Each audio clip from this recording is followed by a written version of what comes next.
Hi guys and ladies, welcome to another video. Today I have a special video for you guys, and it got brought on by a very kind subscriber. Rachel sent me a decant of a fragrance that I did a first impression on this week, and it was basically a Labdanum fragrance.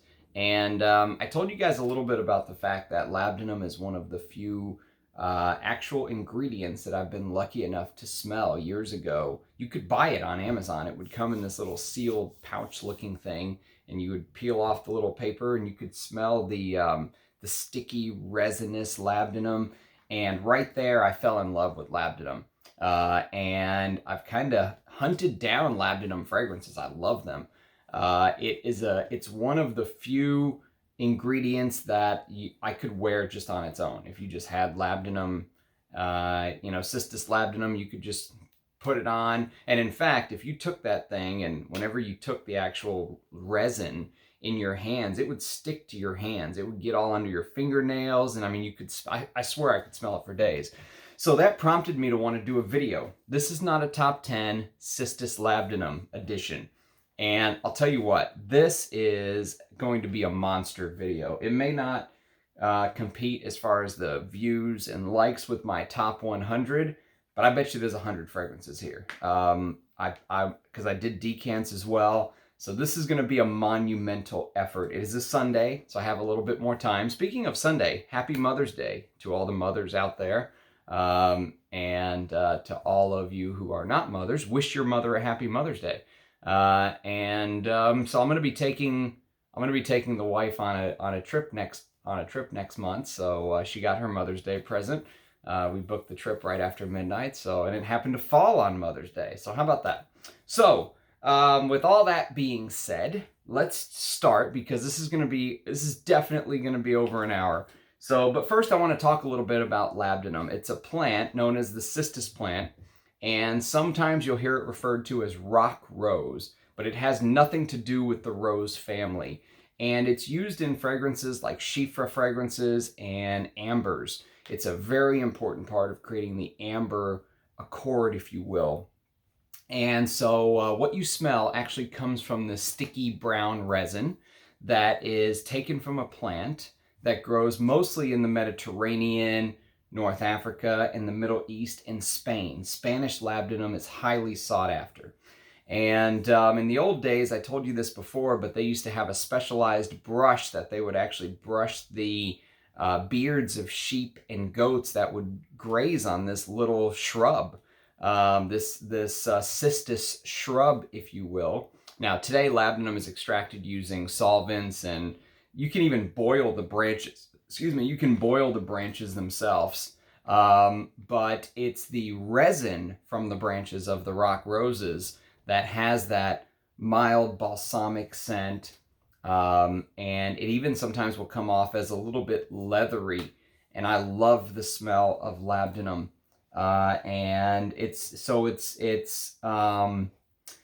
is the branches that actually produce the resin, not the flower. The flower is just, it almost looks like a poppy flower if you've ever seen it. Anyways, that's just a quick background. This is not a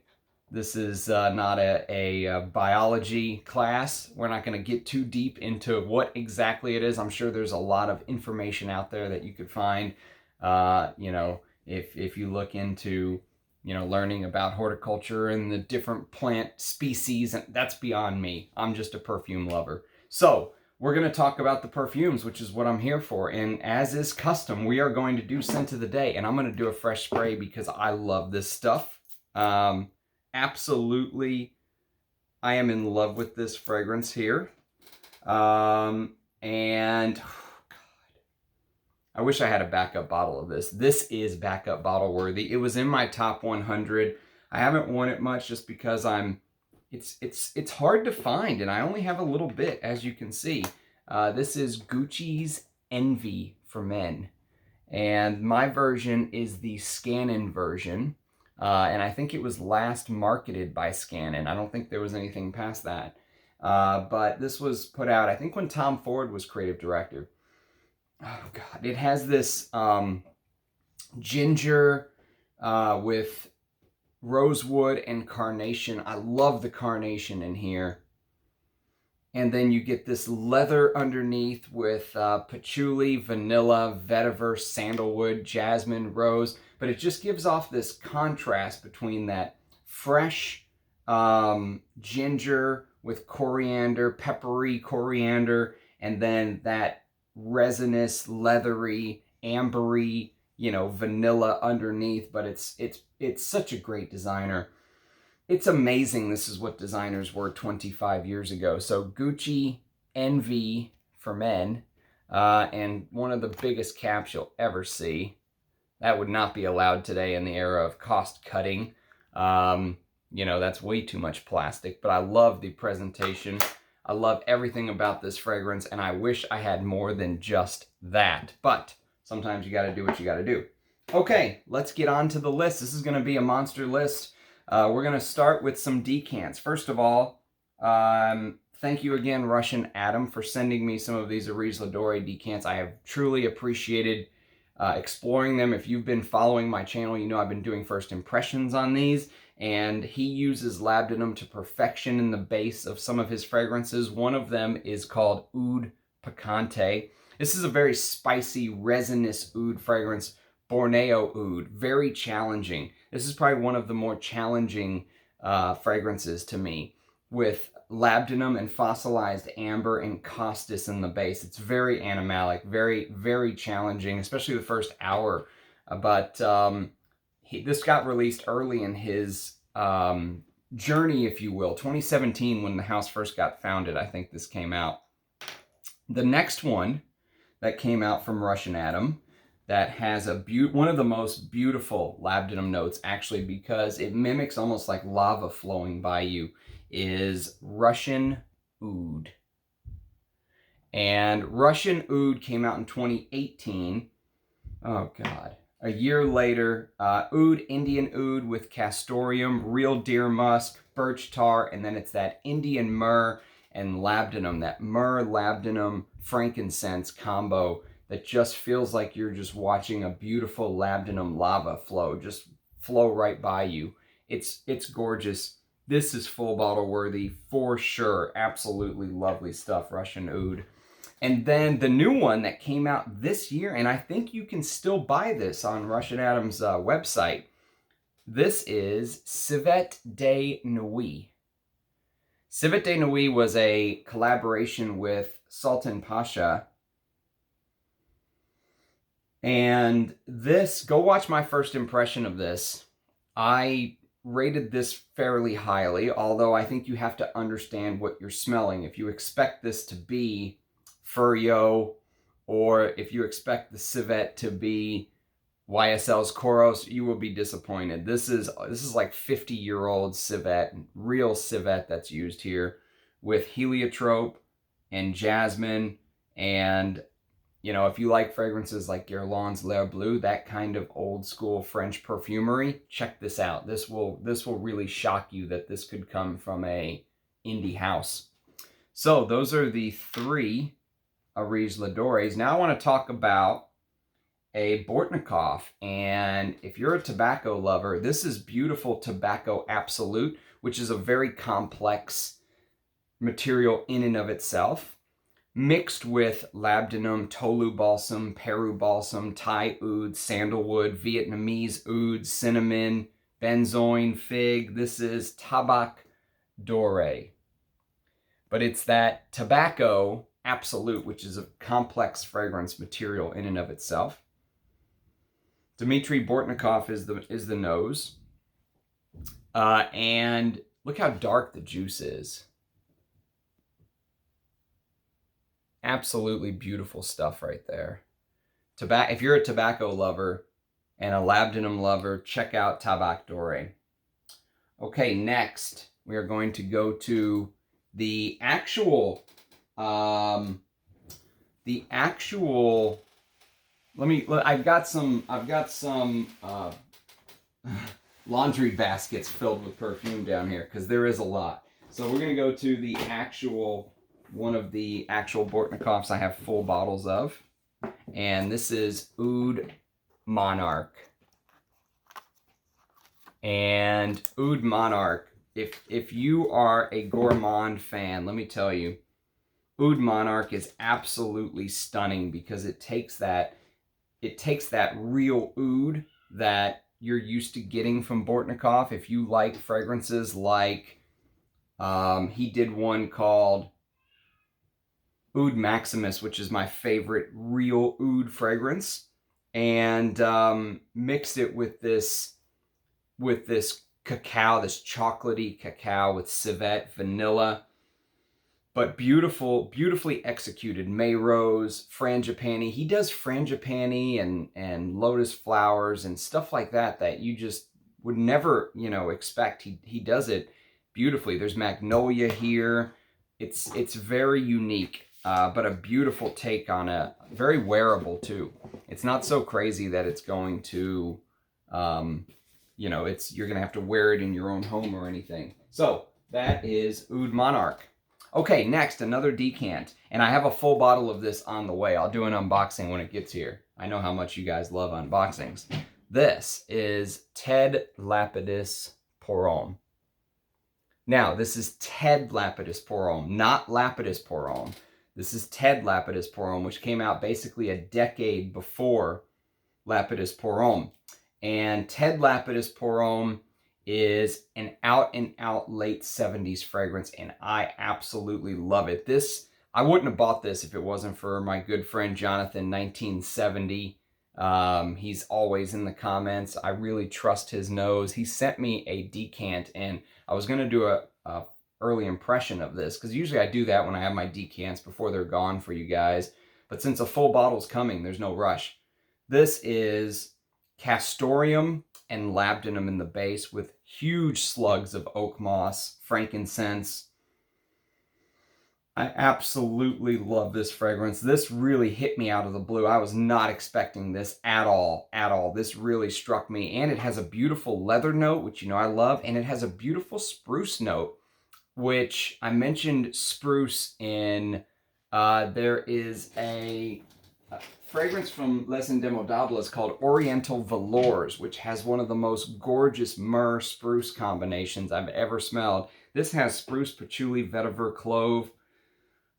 It's so 1970s. I absolutely love it. I'm so glad I was able to find a bottle. Even if it's only 50 ml, I don't care. I'm just happy to have it. Another sample, which I plan on doing a first impression soon, because I don't think I'll find a bottle of this. And this is long discontinued from my understanding. This came out in 1963. This came out before Abbey Rouge. Think about that. This is Monsieur Lanvin. So the House of Lanvin. This is citruses with old school carnation, geranium, jasmine, sandalwood, cedar, cinnamon, oak moss, labdanum in the base, leather, civet, vanilla, tonka, myrrh, and musk. This is from my friend Moudessir.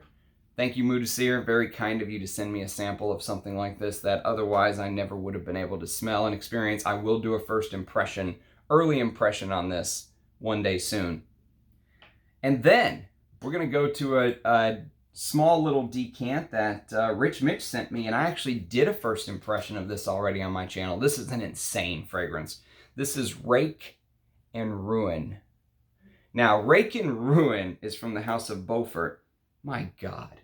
And this basically smells like you're on a cargo ship from like the 1800s traveling from England to the Americas or something. It is insane. There's a gin note, there's a licorice note. The thing lasts about 12 hours. With castoreum, costus, labdanum, sandalwood, musk, bunch of citruses, angelica, peppery. It's peppery because there's Sichuan and pink pepper. There's juniper. It's one of the most insane fragrances I've ever smelled. And you can see I basically the sample's almost completely dry. I did enjoy it, even though it's crazy. I mean, if you like some of the stuff Amouage put out in the old days that was a little challenging, check out the House of Beaufort. And then we have a decant sent to me from Amouage at Enchante. And this is Miss Dior's Esprit de Parfum. Now, I don't think the Esprit de Parfum is still around. Not in this version anyways. But I am debating on buying a bottle. I'm thinking about buying a bottle. The Esprit de Parfum is absolutely beautiful. You can see it's got some, I don't know, can you see that? It's got some sediment in there at the bottom. But it is loads of oak moss and labdanum and patchouli in the base. So I will probably do an early impression on that one as well soon. And then I've got a little mini here with some labdanum in the base. This is from 1990. This is discontinued, unfortunately. This is Rochas Globe. And Rochas Globe, I believe this is even a Jean-Claude Ellena. I'm not 100% sure, but I wouldn't be surprised if it is, the way it smells. It has kind of a little bit of that signature Jean-Claude Ellena that I wouldn't be surprised if this was him. It's got some of that, you know, cuminy tarragon thing happening in the opening with caraway, coriander, you know, almost like this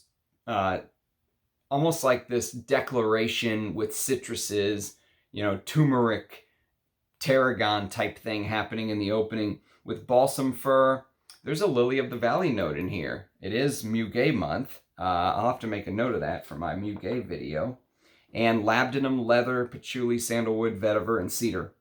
Beautiful fragrance. And definitely worth, if you can find these little bottles, I think I paid like, I don't know, $9 or something for this 15 ml bottle. Totally worth it. And then we've got one that I got 11 of these little minis that were supposed to be 5 ml, but it turned out they were 10 ml. So I got a steal.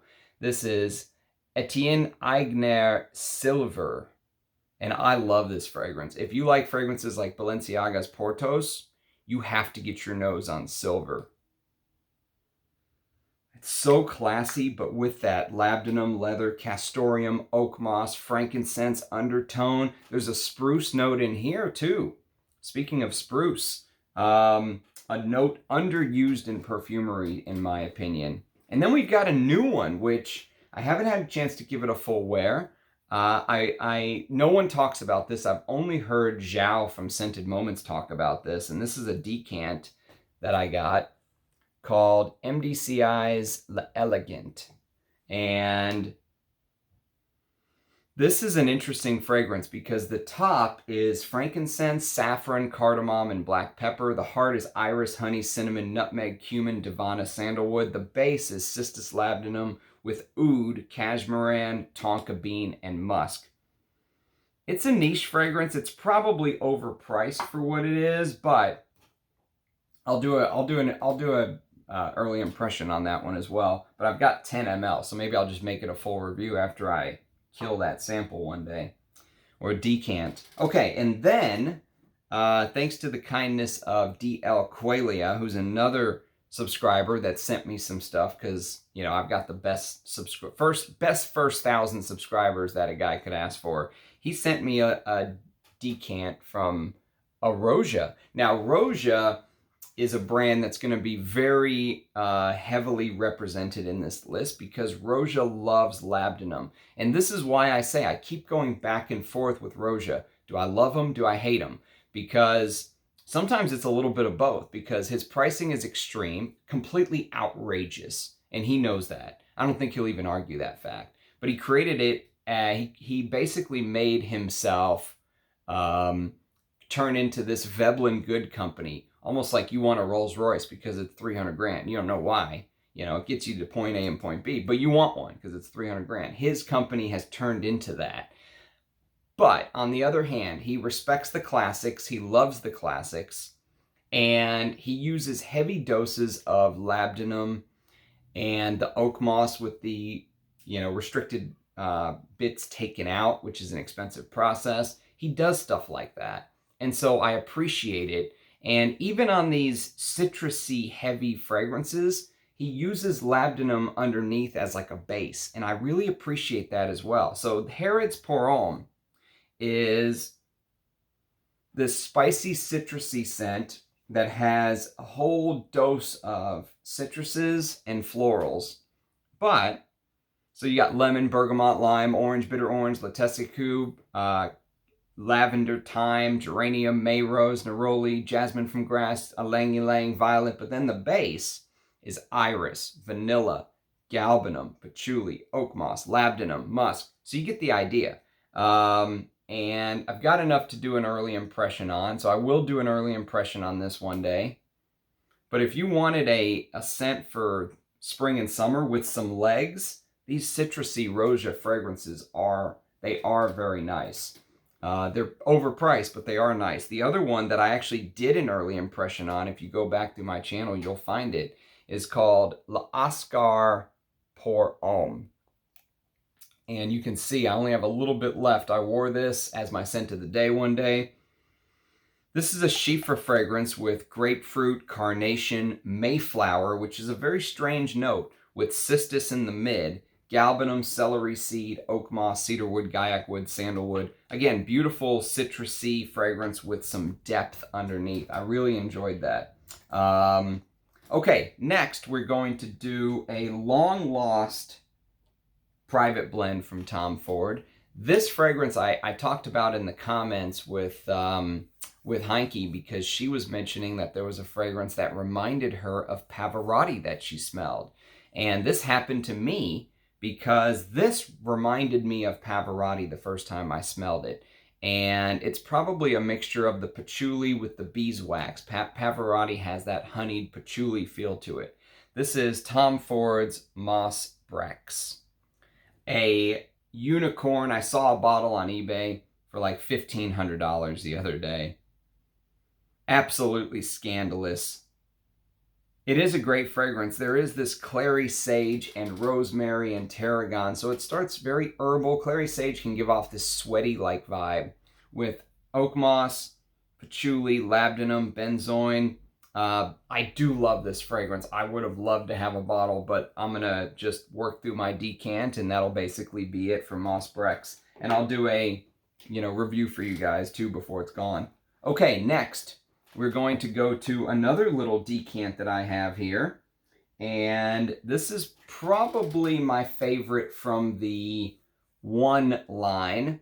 This is Dolce & Gabbana's The One Mysterious Night. Now, they just stuck a sticker on there, so don't worry about what it says. The juice inside is Mysterious Night. And this fragrance, if you are on the fence about rose fragrances, this is a Jean-Christophe Hérault, same guy who did Aventus. And so if you're on the fence about rose, this has Rose Absolute with oud and saffron, and then underneath is tonka and labdanum and amber. It's absolutely beautiful. It's marketed towards the Middle East. It's got projection that lasts forever. I'm sure it's full of synthetics. It's a Dolce & Gabbana. But that Rose Absolute here with the labdanum and saffron gives it this big Middle Eastern vibe. And I love this fragrance.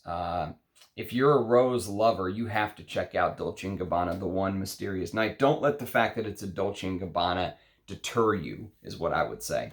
Okay, next we're going to go to a very expensive fragrance that I only have a decant of. I will not be getting a full bottle of this because I just don't think it's worth it. It is made by one of my favorite perfumers, Carlos Benaim, but this was a miss for me. I really liked his other fragrances like Polo Green, Dunhill's Icon, Frederic Mall's Music for a While. I love those fragrances, but this one's a pass. This is Frederic Mall's Dawn. And it says The Dawn, but I think it's just Dawn. And this is basically huge doses of rose. There's Turkish Rose and Turkish Rose Absolute with frankincense. Frankincense is note number one when you think about this fragrance. It's frankincense first. This could even be considered a frankincense fragrance. And then I believe this line uses real oud, if I'm not mistaken. So I think Estee Lauder claims there's real oud in here. But it's not oud heavy. It's just there as almost like the spine of the fragrance. And then underneath it all is the labdanum, the vetiver, and the oak moss. And there's some pink pepper. So it's an okay fragrance. I'm not saying it's a bad fragrance. If you're a frankincense lover, test this. But honestly, I got Healy's Cardinal the other day, and I enjoyed it just as much. And that's a frankincense heavy fragrance. So, you know, test this. Don't, obviously, most people aren't going to blind buy fragrances that are this expensive, but there is a nice Labdanum note in Dawn. The other one that is simple but unique, surprisingly, and if it wasn't for the fact that I am boycotting Serge Lutens for changing their packaging, which I don't like, I won't buy the new Serge Lutens bottles. I'm only going for the old 50 mLs, which I probably won't be buying anymore now that I see the prices of some of those things. They are outrageous, scandalous, as Duck would say. This is Serge Lutens La Couche du Diable. And this is basically oud with Cistus Labdanum. And that's pretty much it. The Labdanum here is smoky. So you get this resinous, smoky feel. There's almost like this vinegar vibe in the opening, and that's probably from the oud. But La Couche du Diable is a big dichotomy between two thoughts because it is simple, but it's complex. Like I said, Labdanum is a complex note on its own. Oud can be complex, and here it feels complex, even though who knows if Serge Lutens is using real oud. Maybe if they are, they're using a drop of real oud and then the rest synthetic. But it feels like a complex fragrance. That's one that I did an early impression on, and it grew on me as the wear went on. So I'll be wearing that more, and I'll let you know my thoughts. Okay, next is a amber fragrance, one of the best ambers you can buy. This is Ombre Presso. And Ombre Presso is this lavender, vanilla, nutmeg, labdanum, Peru balsam, Tolu balsam with ambergris. Beautiful amber. If you're just looking for an out-and-out amber fragrance, and that's how labdanum, you can see how labdanum can be used so differently in a fragrance like Rochas Poron or the L'Oscar, where they're kind of citrusy, fresh fougere takes almost, but with labdanum underneath. And then you can see how they're used in something like this to really create that amber accord. Labdanum is such a versatile, complex ingredient. And then we are going to go to a fragrance that my good friend Duncan sent me. Very kind of him to send me some of these. This is Jill Sander Man Pure from 1981. Jill Sander Man Pure from 1981. Let me tell you something. This fragrance is absolutely full bottle worthy. I would love a full bottle of this. This is clary sage, oregano, lemon with carnation, geranium, patchouli, cinnamon, and then the base is that lovely 80s castoreum, which I love so much, with a big dose of real oak moss and labdanum, nutmeg, cedarwood. I did an early impression on Jill Sander Man Pure. Go check that out. Shocking how good this fragrance is. Absolutely loved it. And then we are going to move on to a Costume National, and this one is Costume National Homme, but this is the Parfum. It doesn't say it, but it's the Parfum version from 2020. And this is a Dominique Ropion, by the way. I really like this fragrance. Grapefruit, cardamom, patchouli, and then the base is sandalwood, musk, and labdanum. Spicy. If you like spicy scents, check out Costume National Homme. Now, a sleeper. I don't think I've shown this one on my channel before. I've shown Opus 9, but I don't think I've shown Opus 6 before. And Opus 6 is a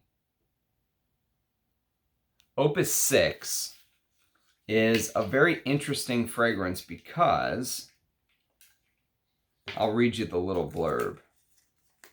It says, Opus 6 is an amber, leather, and woody fragrance inspired by the destruction and reinvention of knowledge and memories. Top, Sichuan pepper, frankincense, St. Thomas bay, so laurel, bay leaf laurel.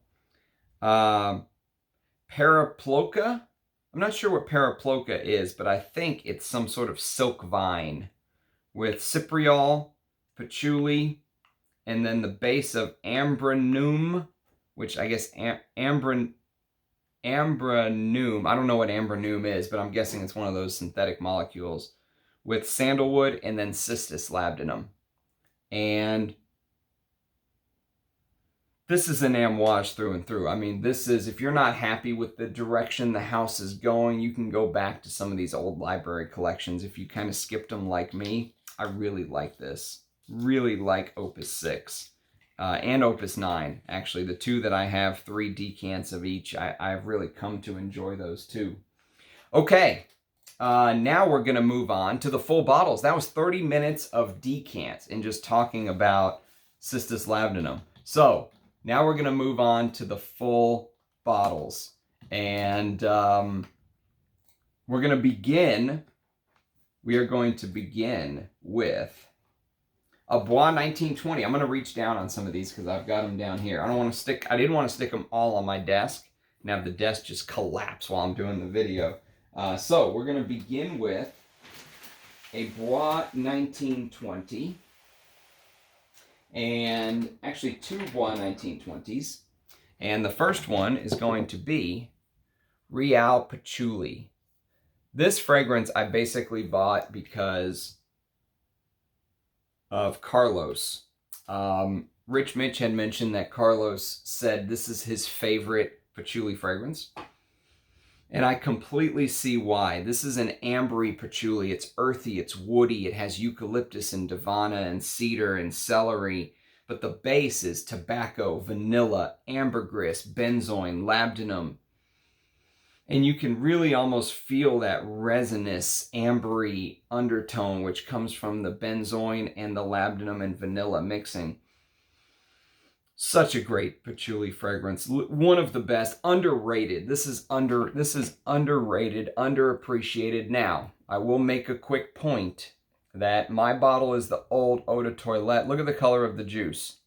If you go try and buy this today, the juice looks lighter than this. It looks white almost. So they claim that now they are switched to the Eau de Parfum concentration, not Eau de Toilette. The Eau de Toilettes are discontinued. So be careful, because I've never tested the Eau de Toilette, but Rich Mitch has, and he says there's differences. So just keep that in mind. The next one is Vetiver Ambrato from the exact same house. And what they did here is, this is a beautiful, spicy, woody vetiver fragrance with clove, artemisia, lavender. The lavender here is beautiful. But the vanilla in the base with the labdanum and the benzoin will give you a reminder of Shalimar for the first 30 minutes or so. For whatever reason, I just get reminded of Shalimar. And then it kind of goes and does its own thing. There's labdanum, there's galbanum, there's tobacco in the base. This is Enzo Gallardi creation. Beautiful vetiver scent. Again, underrated. These two are my favorites from the brand. Vetiver Ambrato and Real Patchouli, but I have them both in the Eau de Toilette. So just be careful if you buy the Eau de Parfum, because I can't speak to them. Okay, next we're going to go to a Lolita Lampica.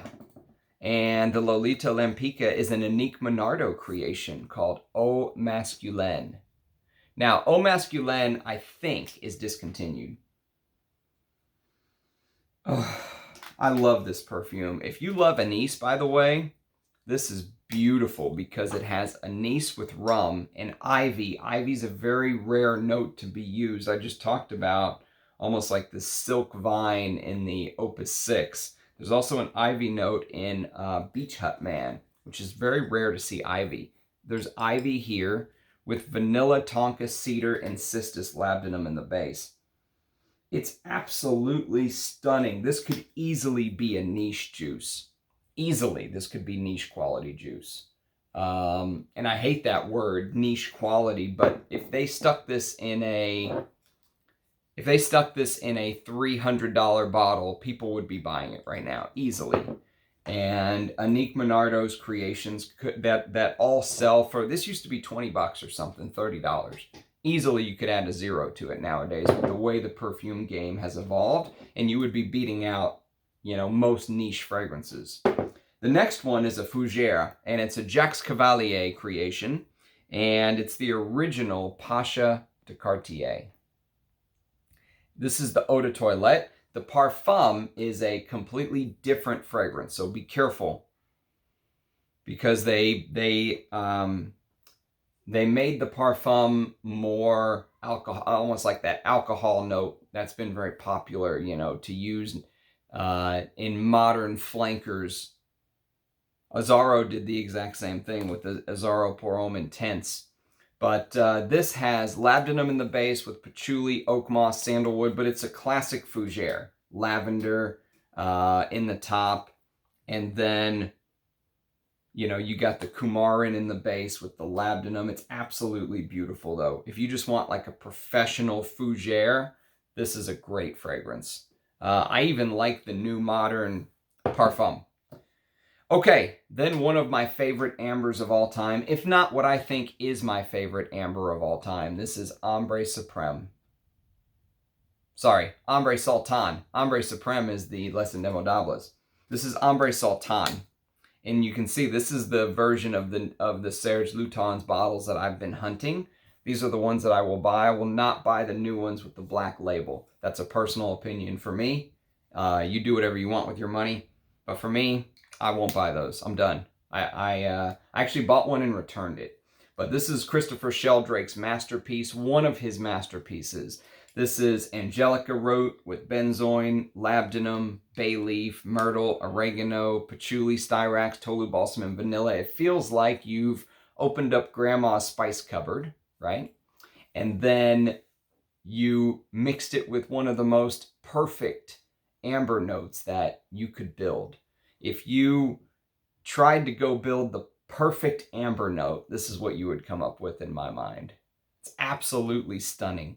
And I love it to bits, but I won't buy the new stuff. This is it. Once it's gone, and I'm not going to pay $500 for a bottle like this nowadays. The eBay bandits are out big with these old 50 ml bottles. Okay, next, we are going to go to a fragrance by the house of Jean Varvatos. One of my favorites from the house, actually. This is Dark Rebel Rider with the leather jacket on. I absolutely love the presentation. Dark Rebel Rider. So Dark Rebel Rider is a version of Dark. It's a flanker of Dark Rebel, which is also a good fragrance. But I prefer this one because you know I love leather. And this is leather. This is John Varvatos' best leather fragrance. Russian leather in the base with cacao absolute, vanilla, atlas, cedar, patchouli. The labdanum is in the heart here, and there's a note of Florentine iris, osmanthus absolute, black violet, which sounds insane, but black violet with labdanum, Somalian frankincense, Sumatra benzoin, tolu balsam. It feels those kind of notes you would expect like in a niche fragrance, a high-end niche fragrance. But this was a $20, $30 fragrance at discounters for a long time. I don't know if it's still available. I think it's discontinued. Elizabeth Arden is the distributor, EA, who I bash on all the time, but they did a good job here. I think it's because of Rodrigo Flores Roux. I think he really knows what he's doing. And so even though he's at, you know, I think he's a Givaudan perfumer, but I could be mistaken. But I think he really knows what he's doing, and he overcomes some of the, let's say, pitfalls of the big companies that he works for. Okay, next we're going to do the only Francesca Bianchi fragrance I have, probably the only one I'll ever buy. This is Etruscan Water. And I bought this because Persolaise said there's a little connection to Azure, which is one of my favorite leather chiffres of all time. That was in the top 100. This was not, I can tell you that. I don't think this is anywhere near as good as Areej, but I don't think it's a terrible fragrance. I just think there's some freshness to it. There's this green mandarin orange with grapefruit and basil. There's an immortelle note here too, which kind of gives you that brown hay feel underneath. But then there's labdanum. There is orris root. Francesca Bianchi loves using orris in her compositions. For me, it's just, I just don't get on with the house, I don't think. So this will probably be the only Francesca Bianchi you see in my collection. And then this will probably be the only Amor Oud you see in my collection. I bought this, which is called Oud Tabac, because I didn't own Tobacco Vanille. And this is kind of like Tobacco Vanille with some twists to it. There's oud, pipe tobacco, amberwood. There's ginger, saffron, heliotrope, and coriander in the top. Bourbon vanilla, Nootka cypress, musk, and Cistus labdanum in the base. Is it a good fragrance? Yes. Is it too sweet for me? Yes, it is too sweet for me. But sometimes you want to wear something like that. Honestly, I should have just bought Tobacco Vanille. I think I appreciate that fragrance a little bit more. Next, we are going to go to a Oscar de la Renta, his best fragrance by far. No questions about it. This is Oscar de la Renta Pour Louis from 1980.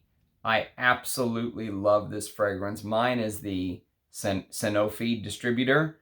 If you can get Parfum Stearns or Parfum Sanofi, those are the two that I would urge you to go for. The new stuff may be nice, but it's not this. This is oak moss, labdanum, leather, vetiver, carnation, geranium, patchouli, anise. It's so 1980s, so late 70s, early 80s. I absolutely love this stuff. Anytime, any place you could wear this. I'm a huge fan. And this is actually my second bottle. So the first one is decanted because it actually broke. Okay, next we're going to go to a cheapie. One that is heralded as a cheap fragrance that everyone should own, especially if you like fragrances with a liquor note. And this is Bentley for Men Intense. Bentley for Men Intense is a Nathalie Lorson fragrance. And her DNA is here for sure because you get that black pepper cedarwood combos. But she mixed it with frankincense, geranium. There's a leather note. There's labdanum in the mid. That's where the labdanum comes into play here. So whenever you see that ambery vibe, a lot of times you will get that. You'll get that labdanum there with patchouli and sandalwood. And I think some sort of rum, maybe like rum or I can't remember exactly which liquor she used, but I think it might have been rum. And it's a great fragrance. For wintertime, for value for money for this is through the roof. Bentley is definitely the best car company brand, in my opinion. Okay, now I'm going to show you a Lattafa fragrance, which you don't see very much Lattafa on my channel because I only own a couple of them. This and La Yucawam, which I actually think is a great leather fragrance. If you can't afford Tuscan leather, just get La Yucawam. But this is a fragrance called Amir Al Oud Intense Oud. So take a look. This is discontinued now.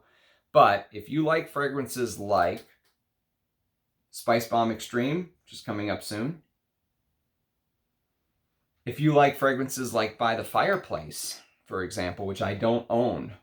This is, oh, by the way, there is a cheap oud fragrance, Oud for Greatness. Well, it's not cheap. It's cheap smelling to me, but it's an expensive oud fragrance. Don't ever pay $300 for Oud for Greatness. Just get something like this. This is to my nose, this smells very similar to fragrances like Oud for Greatness, By the Fireplace, that kind of stuff in a $19 bottle. But look at the glass. The glass is thick, it's heavy. It may not be the best quality glass of all time, but look at the cap.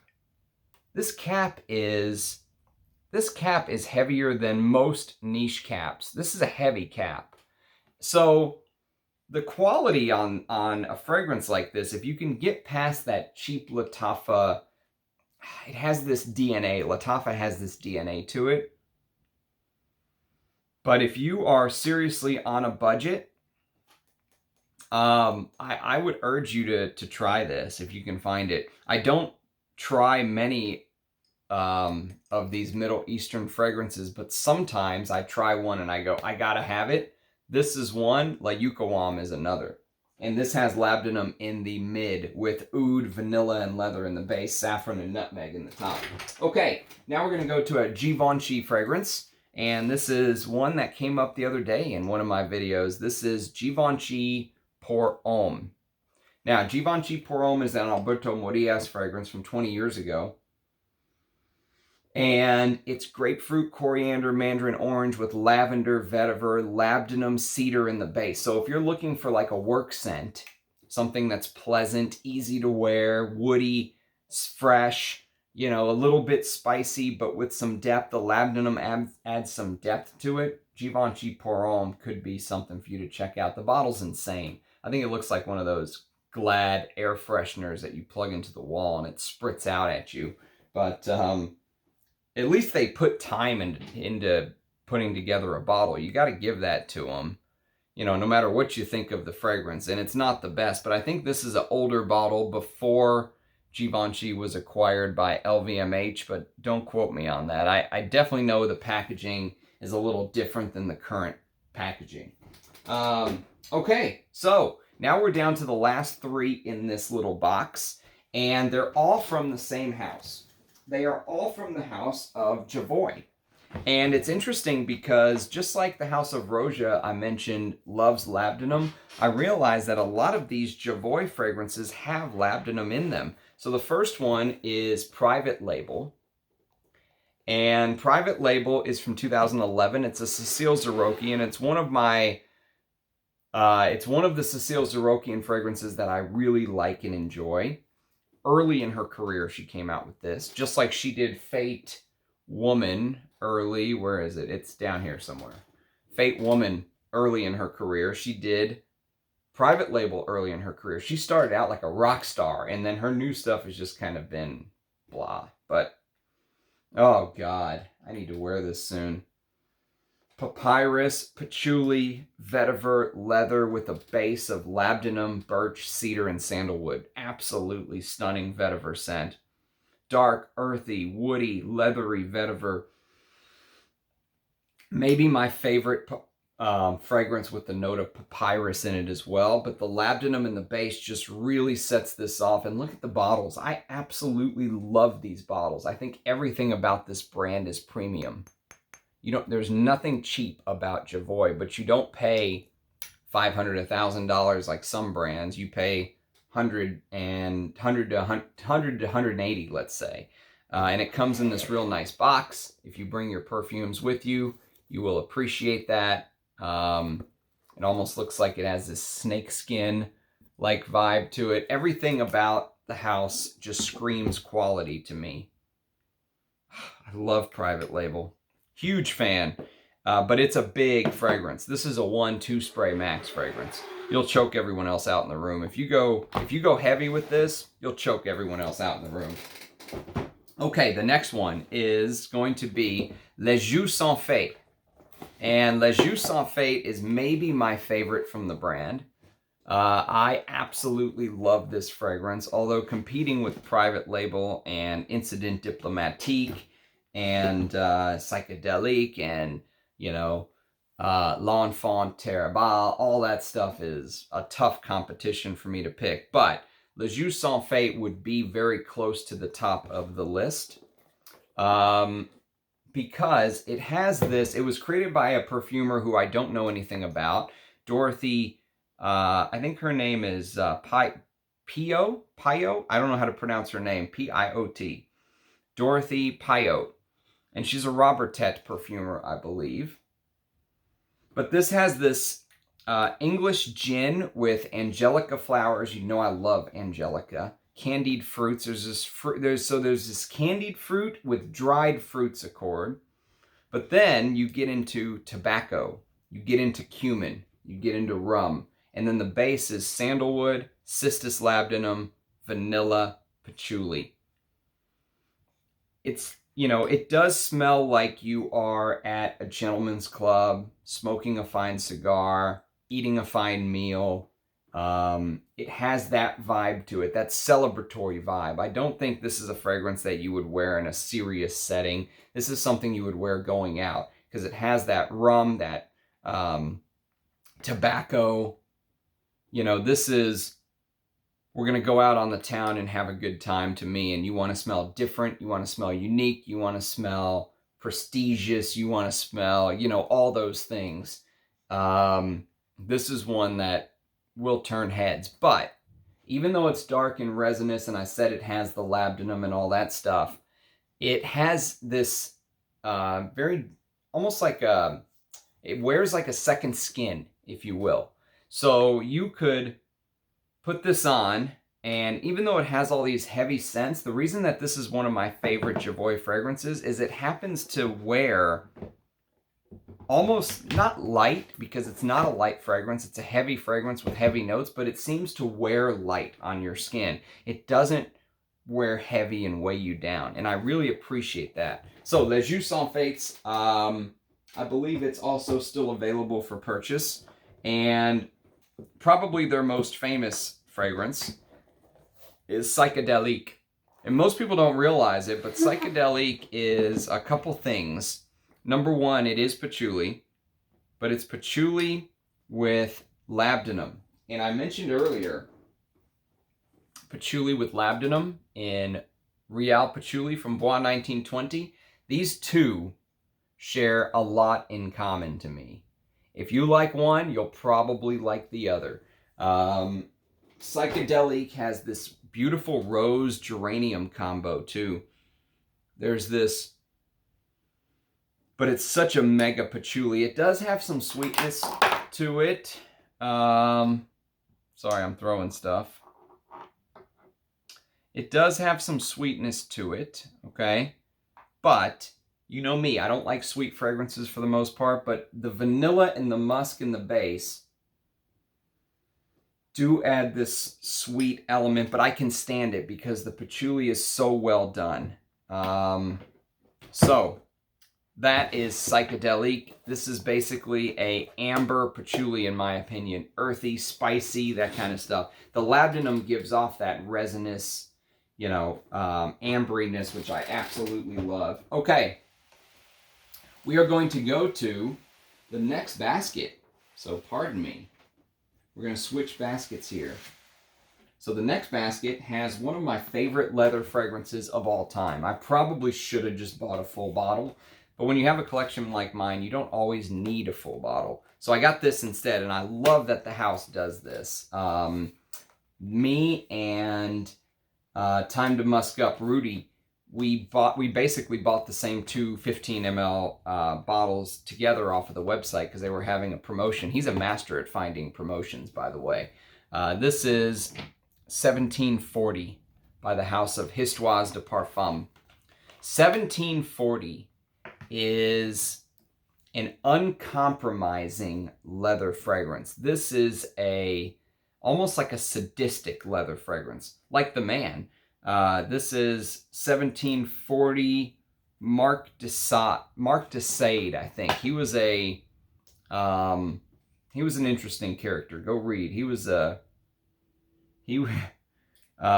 had some issues going on, but it's a spicy, leathery fragrance with one of the most beautifully, I've never seen a Divana note executed like this, and it was done by someone not named Bertrand Duchefort. Bertrand Duchefort is the king of Divana, and the Divana in here is absolutely stunning. So Sylvie Jourdet and Gerard Guislain, who is the creative director for the House of 1740, and sometimes the perfumer, I think, I don't know, created this. This is probably my favorite from the house, I would say. I like this better than 1725, which is a little too powdery. although it's a very good fragrance. I like it better than... There is a fragrance that Julian Rasquinet did for the house before he did the Moon. And I'm drawing a blank on the name right now. It's Rare Fidelis. And I like this just a little bit more than Rare Fidelis. Rare Fidelis is an amazing fragrance. But this has this immortelle and labdanum and leather feel with birch tar, which is very... it's a very unique combination. You don't see very many fragrances with immortelle, labdanum, birch, and leather.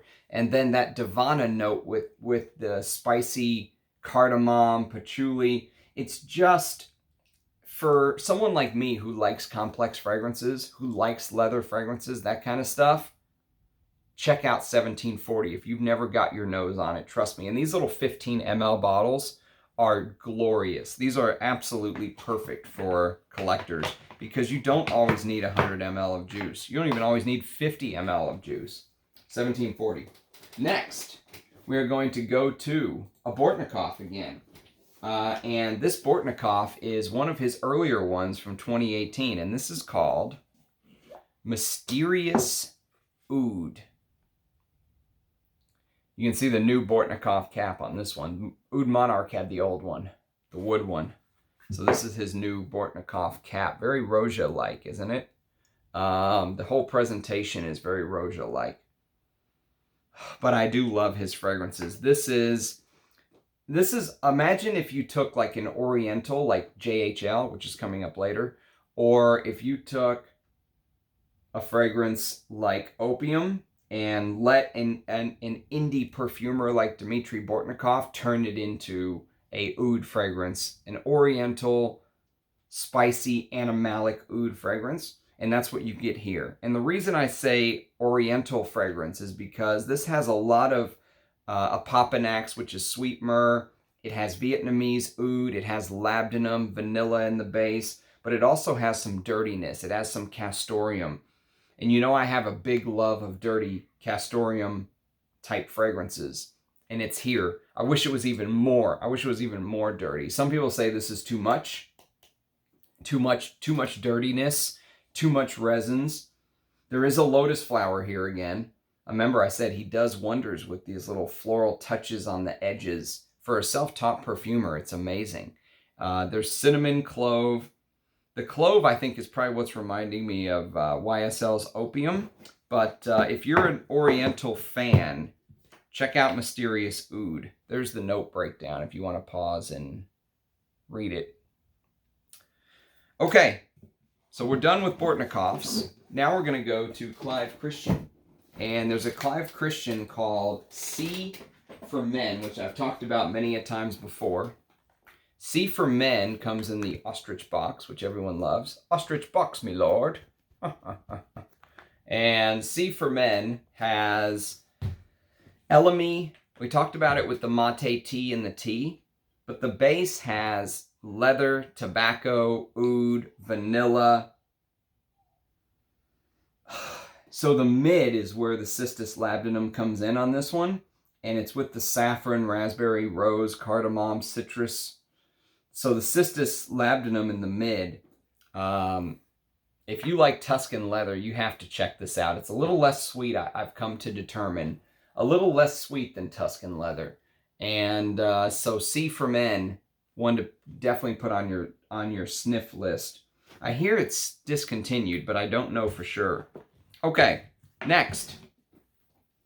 Next, we're going to do another Clive Christian. But this time, it's not C. It is X for Men. Probably the only two I think are worth it from the brand, to be honest with you. And X for Men has this spicy, reminds me a bit of a niche version of Halston Z14. It has that styrax, labdanum, ambergris, cinnamon in the base with cedar. But there's a beautiful iris note in here, which gets me every time. And there's spicy pimento. So spicy cardamom, spicy pimento, but it's gingery, juniper berries. There is kind of this feeling that you probably want to wear this in the cooler weather, but because of the citruses and the juniper and ginger, I think you can wear this pretty much any time. And that's X for men. So the House of Clive Christian, we are now done with. So next on the list, we're going to go to one of my, this was very high on my top 100 because I love this fragrance. And this has labdanum and leather and oak moss in the base with patchouli and then a heart of jasmine and rose. And that is Pure Distance M. I absolutely adore Pure Distance M. It's one of my favorite leather scents. If I didn't have Bel Ami, right? If Bel Ami was not a thing, okay? This might be number one. Because this scent to me is the closest thing to, it's like a niche version of Bel Ami. It has that DNA. Roja Dove was apparently the perfumer here. And I'm just, between this, Bel Ami, and Fetish, I mean, that DNA, you know, it is, it's well spoken for in my collection. I'm a huge fan. I would wear stuff like that all the time. You know, even though they're probably meant for winter, I love that DNA. Okay, now we're going to go to one that made my top 5 in the top 100 countdown. And this is Chanel's Antaeus. The labdanum here is in the base. And the top has a very interesting note of myrrh. But of course, this fragrance is all about one thing, and that's the castoreum. The castoreum with the myrrh. I love this fragrance. I just want to wear it. You know, I have an important meeting coming up, and even though I know I should wear something understated, I want to wear Antaeus. I just want to wear something, you know, I want to wear this all the time. That's why it's top 5. Top 5 fragrances for me, I want to wear them all the time. And this is that. I get that. Maybe I'll do the sport version. Just walk in reeking of Antaeus. I absolutely love it. Another one that I love that is just a beast. And I could smell this on my clothes months, probably a year later, you'd be able to smell this. This is Frederic Mall's Promise by Dominique Ropion. Promise is my God. Oh, good Lord. Pink pepper, rosemary, apple in the top, Bulgarian rose, Turkish rose absolute, clove in the heart, patchouli, ambroxan, labdanum, castoreum, and cypriol. I'm going to do it. This is not a top 10 cypriol fragrances one day. This is like the #1 cypriol fragrance to me. This is cypriol encapsulated. My God. Maybe I should wear this to my important meeting.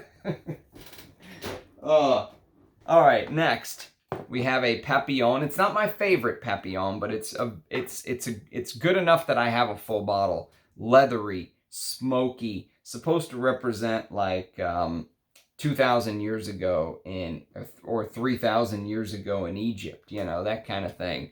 It is Anubis by the House of Papillon. And Anubis is this Egyptian jasmine, frankincense. There's a pink lotus note in here too, speaking of lotus, with suede, immortelle, labdanum, saffron, and sandalwood. Beautiful composition. Absolutely stunning.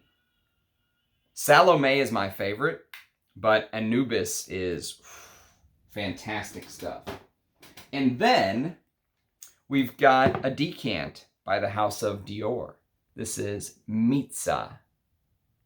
And Mitza is labdanum, honey, rose, frankincense, cinnamon, patchouli, spices. This is like a spicy amber, basically. Spicy oriental amber. If you're an amber lover, Mitza is an absolute must. It's hard to come by, hence why I have the decant.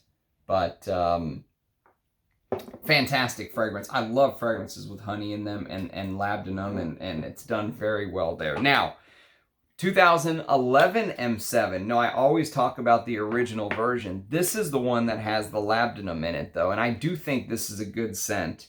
Who's the distributor on this? I don't think I've ever really looked. Let's see.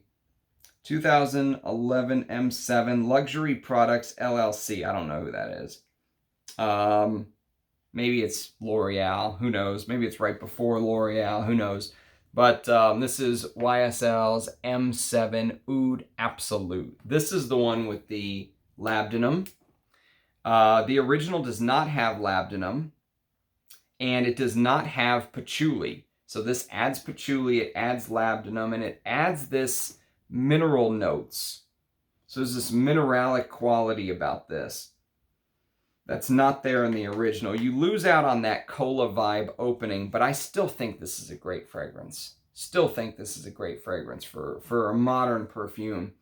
And I'm gonna do a video on fragrances that I think the modern version is still good. Vintage fragrances that I think the modern version is still good. That was given to me. That was an idea given to me by one of my subscribers, and I absolutely love that idea. Okay, now we are going to move on to the main table. So you can see how much went into this. Actually, I'm looking here, and usually I'll kind of pull some of these up so I can run through the notes, and I just kind of went through it and then stopped. So I did so many that I just kind of gave up. I said, you know what, we're just going to go off of memory. So the first one is a Versace, two Versaces actually. This is Versace L'Homme. Yes, there's Labdanum in here, which is interesting to some people because this has this pissy, almost like men's restroom vibe in the opening. And you've got this spicy pimento with citruses, cedar, but then the base is leather and Labdanum with oak moss. And it's this is a modern bottle actually. This is not a this is not a vintage bottle. I still think it's a good fragrance. The vintage is better. If you can get the vintage, get it. But if you just want an idea about the fragrance, see, that type of DNA is not my thing.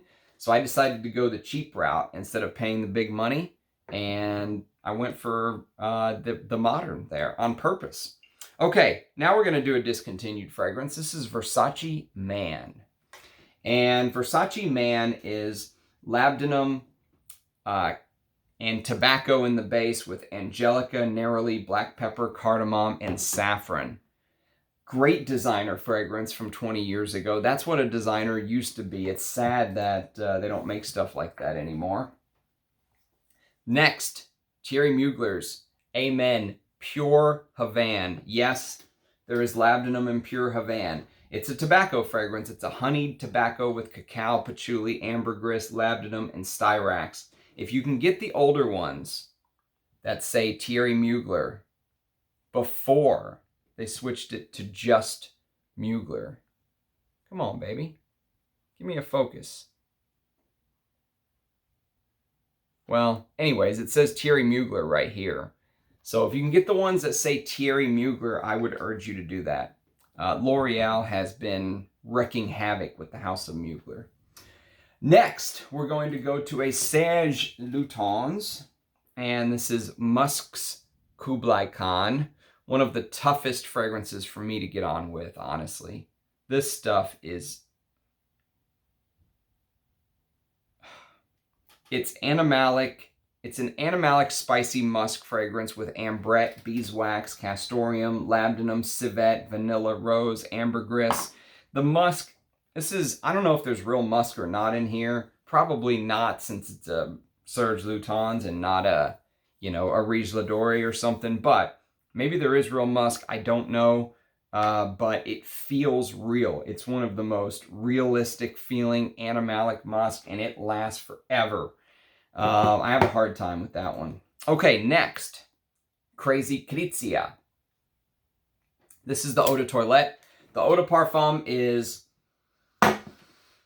exact same note breakdown. If you look it up, it's this green opening with aldehydes and peach. Lily of the Valley in here for Muguet month. Lily of the Valley. With patchouli, labdanum, tonka, civet. This is one of the best tonka fragrances I own. I like this better than Fève Delicios even. But it's the labdanum, vanilla, and civet in the base that just works wonders. I love that scent. So, and I got the EDT and the EDP, both bottles for like 85 bucks. Absolute steal. Next, we have a Viktor and Rolf. And this is my favorite Viktor and Rolf fragrance. It is Antidote.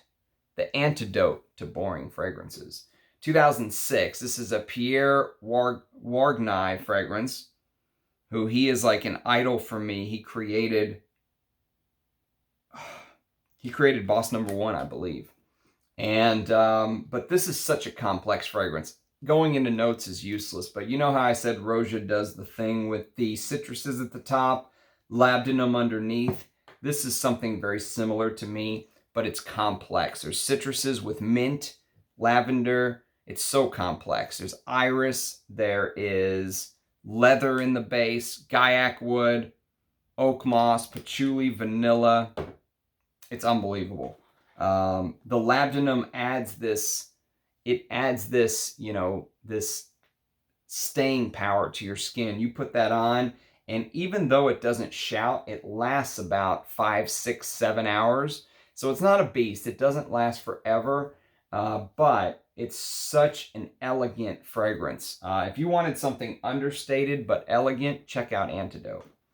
Discontinued, though, unfortunately. Now we're going to go to another discontinued fragrance. Sadly discontinued, but there's still bottles floating around. Eddie told me he got a bottle for 40 bucks recently. This is Cartier's Roadster. Roadster is a Mathilde Laurent creation, and this is mint with vetiver, patchouli, labdanum, vanilla, cashmeran, bergamot. Such a great summer fragrance. This is another example of citruses with mint, with labdanum and vanilla underneath to add some depth. I love those type of fragrances for the summer. Another one right here, but this is from 1977. This is from the master Bernard Chant, and this is Devon. Now, my bottle's an older bottle. I hear that the new reformulation is quite nice, but I've never smelled it. But you know me, if you can go for the older one, these are still floating around, you're going to get more oak moss. You're going to get more real oak moss in the base. You're probably going to get higher end ingredients. Let's just face it, cost cutting happens with these companies. So if you can get one of these older bottles, I would urge you to do so. But I hear that the new versions are quite nice from the Gentleman's Collection. This is basically the spicy woody scent. Imagine imagine that you have this galbanum like you're pulling it from number 19. That green 70s style Chiffre that was so popular. What was the other one? There was a El Alliage, I believe. There was a couple of them, but I love Devon. I think it's very masculine. The labdanum and leathers in the base, and loads of oak moss. It's absolutely beautiful. Devon by Aramis. Next on the list, we're going to go to a Parfums de Marly fragrance, and this is Herod.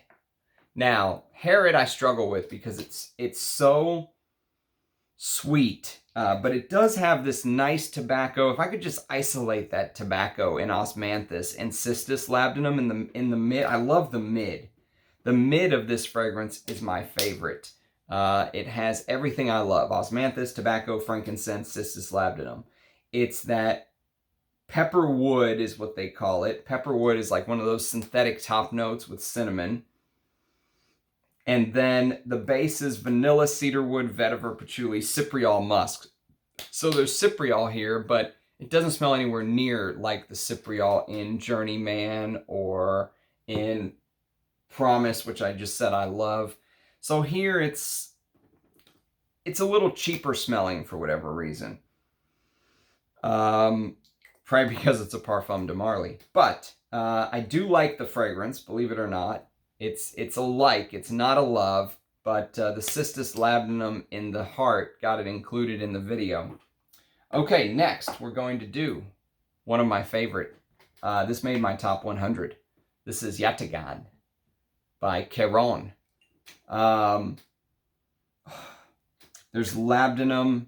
There is Castoreum. This is one of the King Castoreum fragrances. I prefer Antaeus, but I do love this fragrance. It has that forest floor bit about it.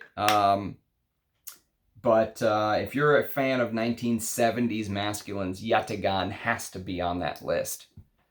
Another Aramis fragrance, and again, I have a vintage bottle. I hear the new one is quite nice, but if you can get one of these, I would still urge you to. This is JHL, and this is how the old bottles used to look. The gold plate underneath, custom blended cologne. And this is an Oriental created for Joseph Henry Lauder, JHL.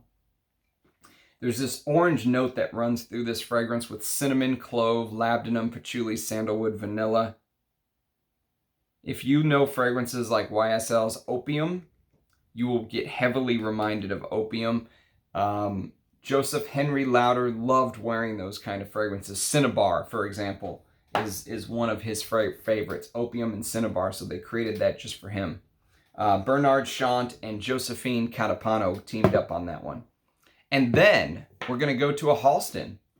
And this is Halston 112, which the production was apparently discontinued, is what Parfumo says. That's very sad, because I love this fragrance. I just got a backup bottle of Z14. This might be backup bottle worthy. Mine is Halston Fragrances Inc., but I don't know about, I know there are multiple distributors. Again, I would urge you, if you can get one of the older ones for cheap and not spend much more, you're probably getting it truer to the original perfumers, you know, their intent, if you will. But this is very green. This opens up very green and very floral to my nose, with galbanum, jasmine, carnation. Some people said this was almost too feminine to be a masculine fragrance in the 70s. But the base of amber, oak moss, labdanum, vanilla cedar just kind of redeems itself, if you will, if that's kind of what you're looking for. So it's a spicy green scent, completely unisex in my opinion. But I absolutely love it. Okay, next is one of my favorite leather fragrances of all time. And I put this very high in my top 100. This is Leonard Poron. Now, Leonard Poron, my God.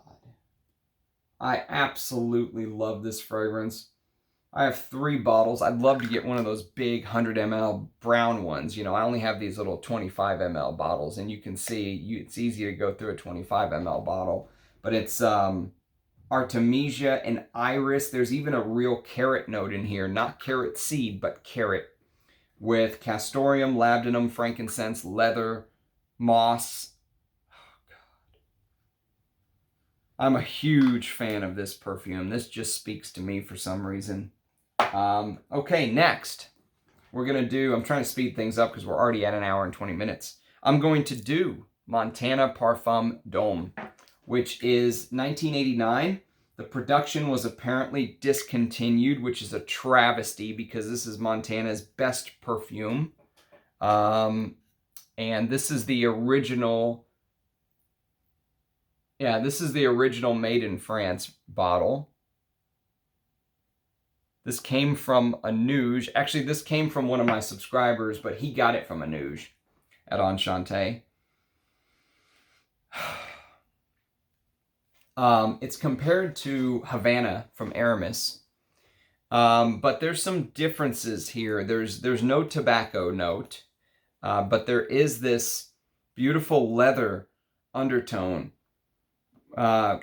Big florals too: carnation, geranium, jasmine, rose, pine needles, definitely pine needles, vanilla, labdanum, sandalwood. Beautiful creation. We're going to the left side of the page, and we are going to go with Spice Bomb Extreme. Yes, there is Labdanum in the base of Spice Bomb Extreme. Luxury Products LLC. That must be L'Oreal. But this is tobacco, pimento, black pepper, cumin, cinnamon, saffron, amber, vanilla, and Cistus Labdanum. I mentioned the Latafa fragrance, Amir Al Oud Intense Oud. I get the same enjoyment out of wearing both of these. I do enjoy this fragrance, believe it or not. In the cooler weather, this is my favorite Spice Bomb. I like it more than the original. I don't like any of the other ones. Night Vision, Red Vision, Black Vision. I don't like any of them. I only like the Extreme.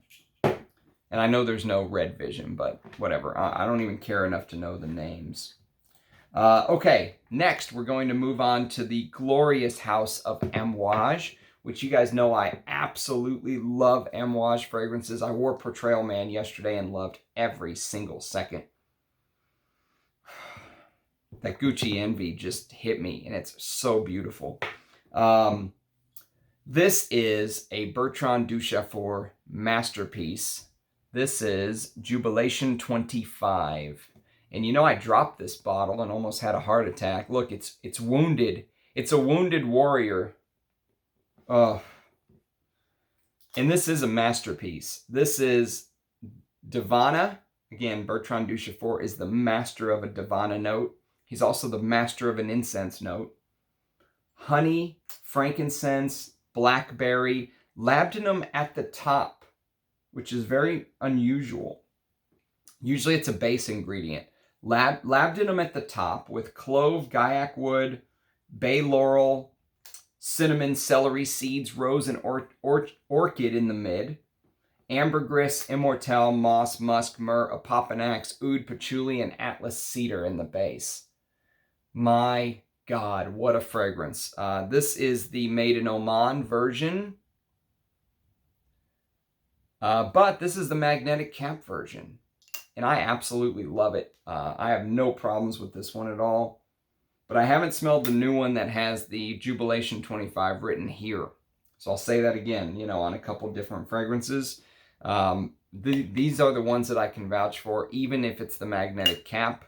But I've never smelled the ones that have it written down here. So, and again, you'll notice sometimes it's written on the side, depending on how old your bottle is. Sometimes it's written on the cap and on the collar, or only the collar, you know. So there's all kind of different ways to try to date these Amouage bottles. But this is a love for me. This is so elegant, so classy. Maybe I'll wear this. I don't know what to wear to my big meeting this week. Okay, next we're going to go to the Blue Beast, which this is Labdanum and opopanax just encapsulated. This really shows what they do. Remember I said with Russian oud, it has that lava-like feel to it. This has a little bit of that lava-like feel, but with smoke. This is Interlude Man. Let me tell you, my God. The Blue Beast, patchouli, oregano, opopanax, frankincense, cistus labdanum, leather, oud. And then they took the same DNA and they created a flanker. See how it's written on the front here? Interlude Black Iris. It's not written on the collar. It's written on the front. So that's a way of kind of dating these Amouages. They took away the oregano note and they amped up the rosemary. They added rosemary and violet leaf. And they really amped up the Orris Absolute. And made it a little bit more wearable. It's not as smoky. It's not as heavy. But it's still a great fragrance. Do you need both? Probably not. They are a little redundant. But they both kind of hit at the same chords. But I do like it. Okay, next we're going to do... What are we going to do? We're going to do this. We're going to do one of my only 50 ml bottles. And that is Myths Man by Amouage. Now, Myths Man is one of the most insane fragrances you will ever smell. Chrysanthemum, which is a funeral flower. iris, rum, rose, vetiver, elemi with labdanum and ash in the base. Not frankincense, actually ash. This smells like real ash. If you've ever smelled, you know what ash smells like. You will just inherently know what ash smells like. And you get that here. There is this death and rebirth aspect to this fragrance. It's smoky, it's leathery, it's so different. If you're like me and you hear different and you go, ooh, I want that. You want different, you want challenging, you know, that kind of thing. Check out Myths, man. This is a Karine Vichon Spanner with Dorothy P.O. Same lady from the Jaboy. And then Daniel Vizentine. I don't know who he is, but I love it. Even though it's insane. Someone said this smells like a nightmare. And while I understand what they're saying, for someone like me, this is a dream, not a nightmare. This is a dream come true. I love stuff like this. I love challenging, different. I love going against the grain. This goes way against the grain. Then we have Dia Man, which I talked about yesterday in my 2002 This Year in Perfume video. Cardamom, frankincense, iris, peony, plum blossom, ylang ylang, leather, vetiver, patchouli, Brazilian rosewood, amber. Absolutely stunning. The labdanum again is in the top. So Bertrand Duchefort did the same thing actually. What's interesting is he did both of these. And he stuck the labdanum in the top in Dia Man in 2002. And then he came back and did it again with Jubilation in 2009.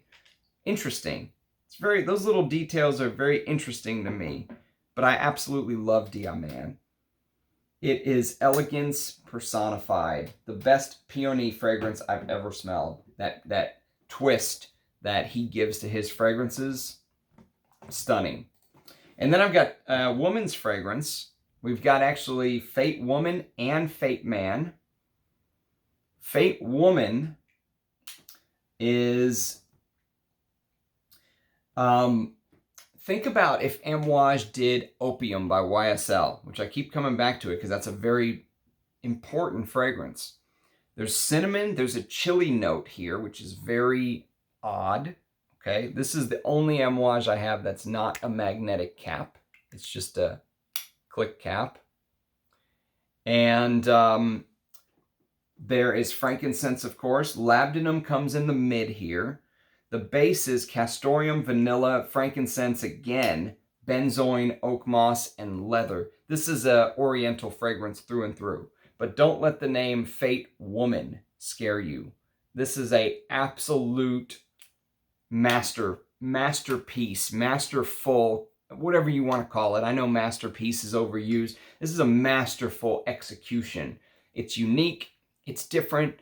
It takes that traditional Youth Dew YSL Opium DNA and it adds the Amouage twist. And I absolutely love it. That chili note in the top, it's almost like the oregano note in Interlude, man. That chili note in the top just does something different. It's something you've never smelled before, you know, and that's why I love Amouage. And then, so that was Fate Woman. This is Fate Man. They both came out in 2013 as a pair. Everyone says Fate Woman's the better fragrance because they say Fate Man is a cumin bomb. The cumin fragrance to end all cumin fragrances, they will say. And while there is some truth to that, it's not only a cumin bomb. It's a cumin bomb in the first 10 to 20 minutes, maybe 30 minutes. But then as it dries, it changes. It's complex. There's a lot underneath this fragrance. I mean, I've made a pretty good dent. I wear this fragrance. It has this everlasting flower, which is Immortelle, with Cistus labdanum in the mid, with rose, frankincense, cedarwood, sandalwood, licorice. There's a licorice note in here with musk, labdanum. So it has Cistus in the heart, and it has labdanum in the base. Tonka bean. There's a amazing fragrance underneath it all, underneath that cumin bomb that everyone can't get past. get past it and start to break it down and start to dissect this fragrance, you will see it's just as beautiful a fragrance as the bottle. You might have to suffer the first 30 minutes if you don't like cumin, but it's worth it. That fragrance is worth the suffer. Okay, we're going to go to Rochas. And again, the thing about Rochas is that you could almost use every single fragrance that he's made, but I love Labdanum so much, I want to highlight them.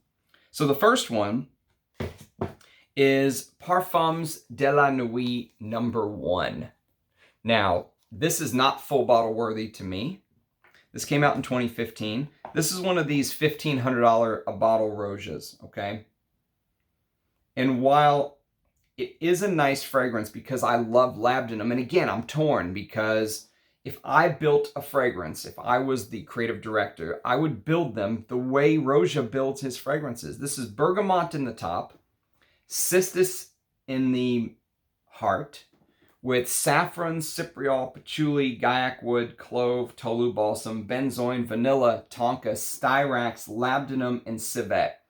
There's a little animalic facet to it. There's not enough of an animalic facet for me personally, but there is a little twist of an animalic facet. It's resinous, it's spicy. You know, the labdanum is, like I said, beautiful enough. It could be a fragrance in and of itself, but it's just not, I can't recommend spending $1,500 on this. It's insane. Unless you're made of money, just get the little Discovery Atomizer, experience it, and call it a day. So that's one. The second one is PDLN Parfum de la Nuit #2. This is also not full bottle worthy to me. It's this woody, spicy scent. Cistus is in the heart again. Labdanum is in the base again. This is a very similar structure as one. But what they did is they added a couple of notes to the bergamot. They added lemon and orange. They added rum. So this is Rochas rum fragrance, if you will, with, again, cypriol, gaiac wood, tolu balsam. This has cacao, so it has rum and cacao. Not worth $1,500, I will tell you right now. Absolutely not. These first two are, to me.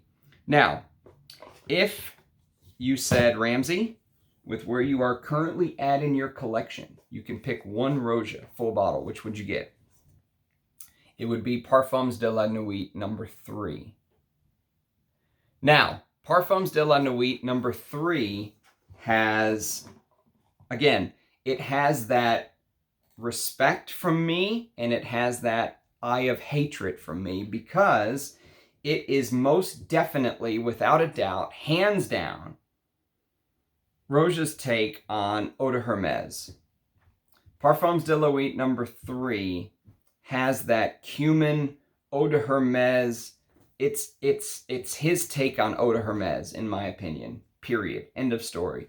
I love Eau de Hermes. I have probably 60 or 70 ml of Eau de Hermes, which doesn't sound like a lot, but it's enough for me. If I couldn't get any more vintage Eau de Hermes, would I get this fragrance, Parfums de la Nuit #3? Yes, I think I would. This is worth it. This is also the most animalic of the three. And you know me, I love animalic fragrances. This is Artemisia with bergamot, May Rose and Cistus in the heart, and base of ambergris, amyris, benzoin, cardamom, cedarwood, cumin, big cumin fragrance, cypriol, gaiac wood, guarjam balsam, frankincense, juniper, labdanum, leather, patchouli, saffron, styrax, and sandalwood. So this also has cistus in the heart, labdanum and gaiac, and the same kind of notes in the base. But the animalic notes are amped up in here, or the cumin is amped up in here, so it smells dirtier, and I appreciate that. So this Parfums de la Nuit #3. If I could get one more Rochas, I would get #3. I think Parfums de la Nuit #3. Great Britain, which is coming up. Diaghilev, which is coming up. Those are his some of his better fragrances, let's say. Okay. A couple other Rochas that we will do. The first one is Fortnum and Mason, the perfume. So this was built for Fortnum and Mason, the department store, which is a famous department store in England, if I'm not mistaken. And this is a parfum concentration, I believe. And this is basically a fruity floral chiffre. And I enjoy this fragrance because it has a lot of amazing notes. It has cistus in the heart. It has labdanum in the base. Very similar structure to the PDLN3 setup I was just talking about. Interesting how they're all so similar with some tweaks. Here they added citron fruit with lemon to the bergamot in the top. They added geranium, May rose, orange blossom, jasmine from grass, peach. So there is a fruitiness to it. But underneath it all, there's benzoin, amyris, vetiver, coriander, saffron, patchouli, oak moss, birch, frankincense, amber, vanilla, labdanum, castoreum, and musk. So there is a little bit of that dirtiness from the castoreum. And if you wanted like a summer wear, fruity, floral, something like that, FM the Perfume is a nice fragrance. I do enjoy it. Now, one that I think is probably the worst of all of the purple cap ones that sell for $2,000 or whatever insaneness they go for, which I just bought one. So, you know, here I am talking mad mess about it, and then I bought one. But I did get a discount. This is Chiffre Extraordinaire. This is my most hated of the bunch because I don't think it's worth anywhere near $2,000. This is a floral chiffre, pretty much. You just go wear Mitsuko, I mean, to me. There's very little that warrants $2,000 from this perfume. It's an aldehydic floral chiffre, basically, with a bunch of different florals. Tuberose, ylang ylang, jasmine from grass, heliotrope. There's cistus in the heart. There is labdanum in the base. The setup is very similar to all the other ones we talked about. There's styrax. There's a bunch of nice iris in here. I do like the iris note, but the civet is way too tame for me. This is way too clean. You know, I like my fragrances to be a little bit more dirty. And then a couple from the Middle Eastern line, if you will. One from 2013 is called Musk Oud. And this is a musk oud fragrance with labdanum in the base, leather, the usual breakdown, just with musk and oud, basically, if you will, with a Rochas fragrance. I don't think this one's worth it at all. I think the first hour or so on musk oud is nice, and then it just kind of dissipates. Now, this is what the old Rochas little 7.5 ml decants used to look like back in the day. This is Majestic Oud Parfum. This one used to have a purple cap. I'll show you the purple cap when we get to Great Britain. Majestic Oud Parfum is discontinued. It came out in 2018, and I can tell you that Rochas described this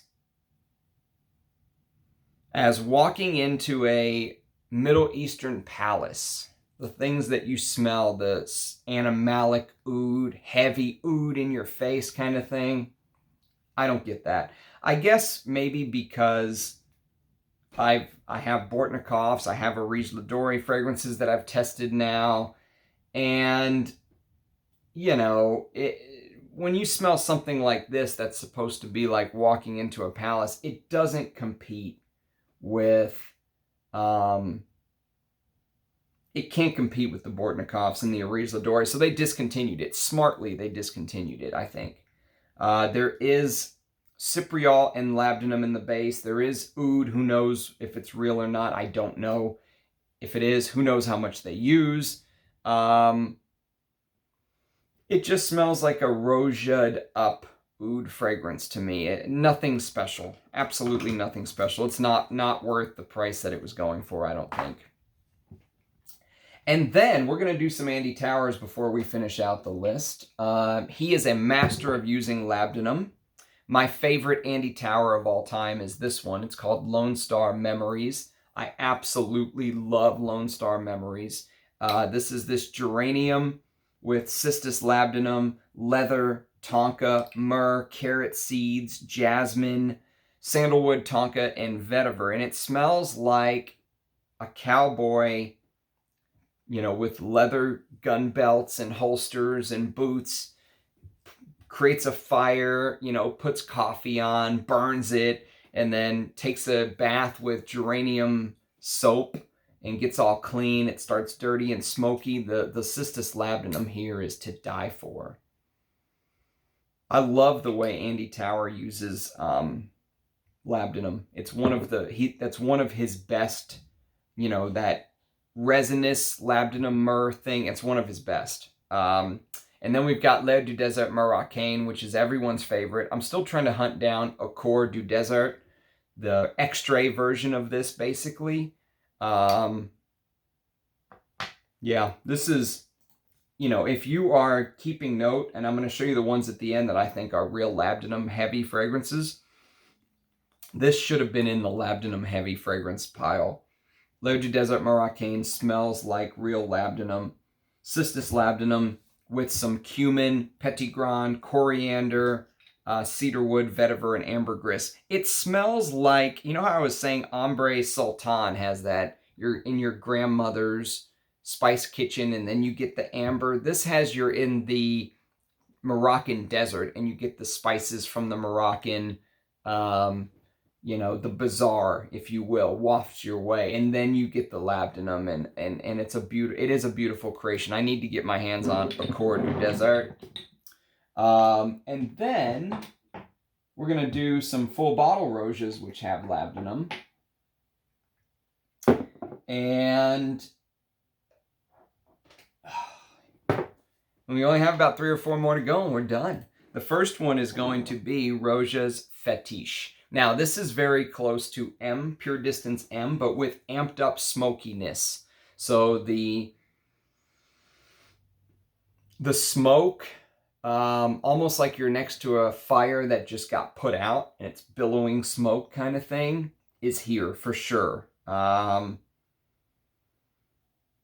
actually really like this fragrance because it reminds of Bel Ami, but it kind of still does its own thing. And that fig note is expertly placed. I would love to know who made this perfume. And don't say Roja Dove. I would love to know who the perfumer was who made this perfume. Maybe Roja's a perfumer. I don't know. I don't want to get into that conversation again. But I will say that if he made this, hats off to him. But if someone else made it, I would love to know who was smart enough to put that fig note in there. That was a master stroke. That was a Bertrand Duchaufour master stroke. That fig note hiding underneath the leather and smoke, it gets me. I love I love this. I love this fragrance. This is my DNA, you know, this Bel Ami, Pure Distance M. I love that DNA. The one that I don't like, and the one that if I could get my $500 for back, I wouldn't even think about it. I would just say, here, take it back, is Vetiver. Rochas Vetiver Parfum. This is the Parfum version. This is basically a green, spicy chiffre. Lemon and bergamot with jasmine from grass, galbanum, oak moss, nutmeg, vetiver, labdanum, amiris, pink pepper, gaiac wood. The same notes over and over and over and over and over, it seems like. And in the same place. There's cistus in the heart. There is labdanum in the base. There's obviously a Roja blueprint that they keep using over and over and over, but they change a little bit here and there. This seems like a chiffre fragrance with some vetiver. It doesn't seem like a vetiver fragrance. It seems like a chiffre fragrance to me. You know, with the vetiver note amped up a little bit.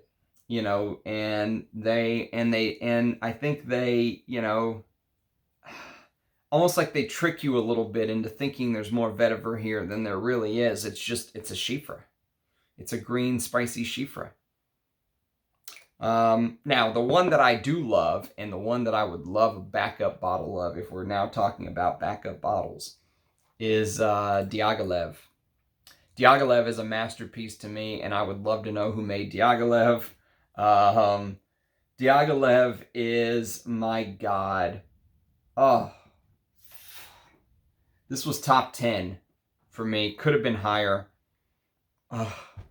Every time I smell it, I just melt. I just melt. It's cumin. It's a Chypre that has bits of Mitsuko, bits of Rochas Femme, and bits of Bandit, and bits of Azure by Estee Lauder. That's the best way I can explain it. It's those 4 Chypres. It's not just one. It's not just his take on Mitsuko. It's not just his take on Rochas Femme. It's everything combined. The cumin, the labdanum in the base, the ambergris, the ambrette. Oh my God. I would back this up. I would back this up if I could, so I can just wear it. But I don't want to run out. Now, one that I absolutely loved as well, and I finally got myself a bottle. If you've been following my channel, and unboxings don't trigger you, then you saw the unboxing of this. This was Rochas Great Britain. The other one that I thought was full bottle worthy, and I finally did get a full bottle. Great Britain. I wore it just last week, and I just ate my arm all day, basically. I mean, I just love this fragrance so much.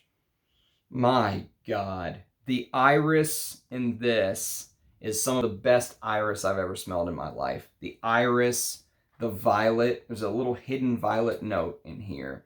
The labdanum, the leather, the ambrette.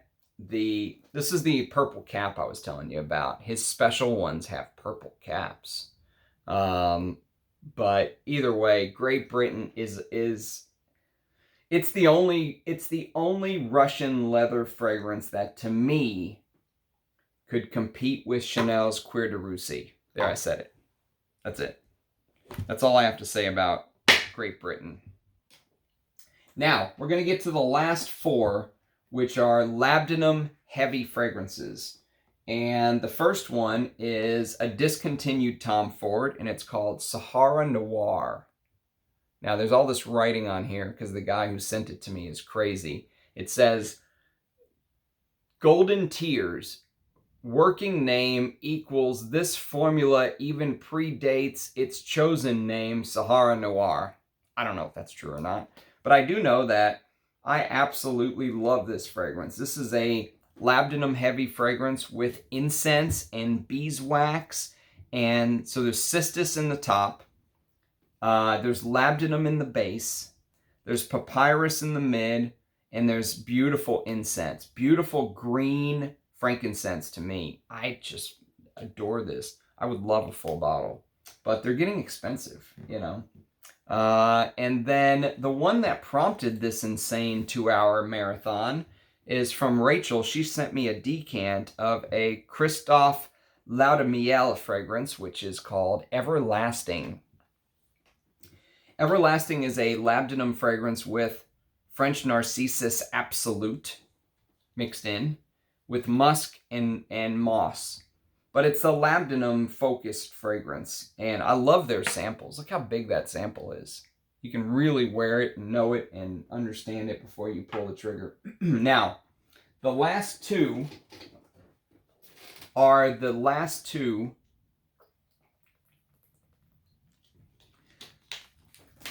probably the 2 best labdanum fragrances I've ever smelled, along with L'air du Désert Marocain. That should be up there as well, but I put it back a little bit for some reason.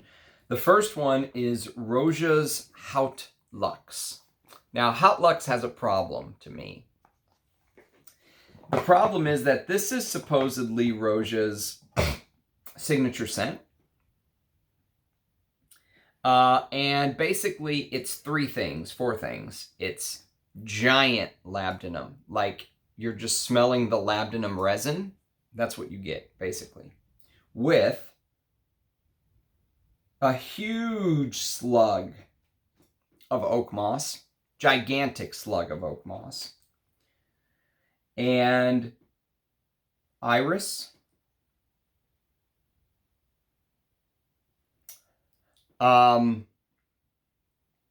and honestly, I think that's pretty much it. There are notes like bergamot in the top, may rose, jasmine from grass, ylang ylang, clove, cinnamon, oak moss, patchouli, cedarwood, amyris, vanilla, iris, benzoin, ambergris, labdanum, styrax, civet.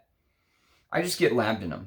It's like you're just smelling labdanum, which I know Roja loves. I love labdanum too. But for $3,500, I mean, come on. Give me something a little more than labdanum with some oak moss. So, if you said, Ramsey, I need a labdanum fragrance, sure, you could buy Roja's Haut Luxe if you're made of money, but I would recommend that you buy this. Chanel's L'Elégant. This is the best labdanum fragrance I've ever smelled. This actually is better than Roja's Haut Luxe. Absolutely, hands down. It's resinous, it's smoky. Someone asked me, what's the difference between L'Elégant and Shalimar? Shalimar is bergamot with vanilla, with dirty vanilla, castoreum and vanilla. L'Elégant is bergamot with labdanum, with a little bit of bourbon vanilla as like a something that rounds off the edges, if you will. But this is basically bergamot and labdanum with patchouli. And it's the most beautiful, absolutely the most beautiful labdanum fragrance I've ever smelled. It's worth double the price Chanel is charging for it. And my biggest regret is that I did not get the 200 ml bottle. I got 75 ml. I should have got the 200 ml bottle. This wipes the floor with Roja's Haut Luxe, honestly. This is a good fragrance. This is probably one of the best labdanum fragrances you can buy. But for $3,500, unless you're like a sheikh of Saudi Arabia, get L'Elégant. That would be my recommendation. Value for money on L'Elégant is through the roof. And I honestly think it's a better fragrance. I'm sorry. I just think it is. I think it's one of the best things Chanel has done in a long, long time, and I really should get a bigger bottle. So that is my labdanum marathon. Thank you very much for watching. I was gonna say, let me know if I forgot some, but there's no way I forgot any. But no, these are only from my collection. Obviously, there's labdanum heavy fragrances I don't have. But I would love to hear your thoughts. If you made it through 2 hours of this, thank you very much. I appreciate everyone watching. I appreciate the feedback. I appreciate the support. A like and a comment and a subscription does always help, because it helps with the algorithm when people are searching for me. You know, I'm starting to get messages from people saying, hey, I was looking for this and your video came up and I watched it and wow, where have you been? You know, those are the kind of people that I want finding my channel organically. But it's hard for them to do if I'm shadow banned by the YouTube algorithm. You know what I mean? So a like, a subscription, they help. They help with that cause, with bringing more like-minded people into our little tribe. So thanks for watching. Cheers, and I'll see you again tomorrow with another video. Bye, guys.